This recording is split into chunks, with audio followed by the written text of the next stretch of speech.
I'm Andrew, and this is Melissa Ralston. We've been at New Heights since 2019. We've experienced a journey of infertility. About 3-4 years ago, we started trying to have kids. We're healthy people, decided to start a family, and didn't happen. And really weren't sure why that didn't happen. So we started seeing some doctors, running some tests, and realized it was something genetic we couldn't really fight.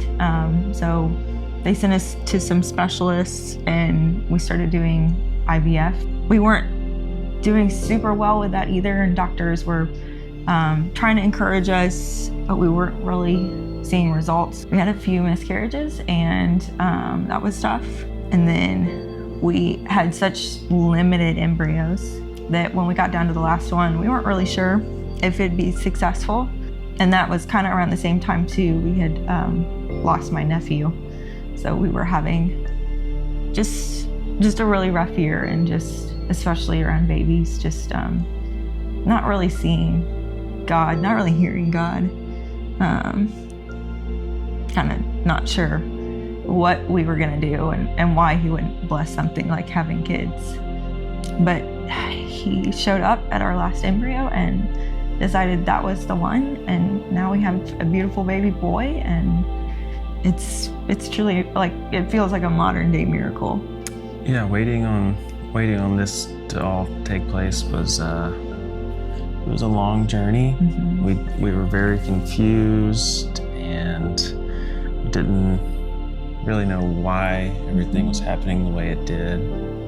And to a certain extent, we still don't know, and I don't know if we ever will, but it's amazing when you look back, because in the moment you don't realize what he's doing. But when you look back, you can see, like, he was there. Like I said, he felt like he was silent, but he really wasn't. We had so many emotions that kind of blinded us from being able to see him and what he had done. First off, he set us up for success. We got plugged into a community group like the year before or something, and we're still in that group. They're incredible. Our small group was super supportive and prayerful for us. They multiple times laid hands on us, prayed for us, walked with us the whole way, and we definitely would not have been able to keep our spirits up. And you can't do it on your own, and I think you have to have people surrounding you, and that's what the church is. They build each other up and pray for each other. We really needed it.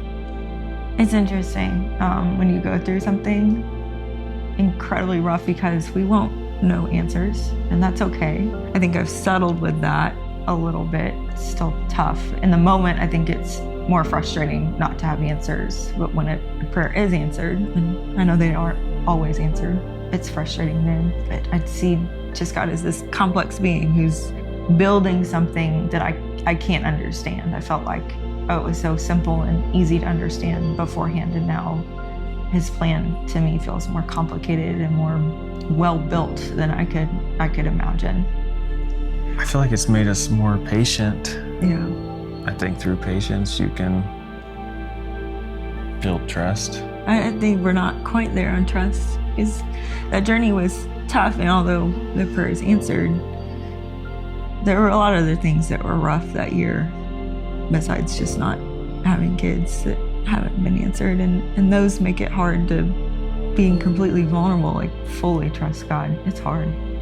It is. It's in my nature. I want answers, and I want to be in control, and I struggle with that still, even though he put us through that journey. But I think we grew closer to God.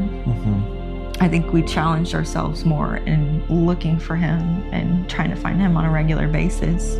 So I think our relationship, our spiritual growth has skyrocketed. I think we still have a way to go in trust.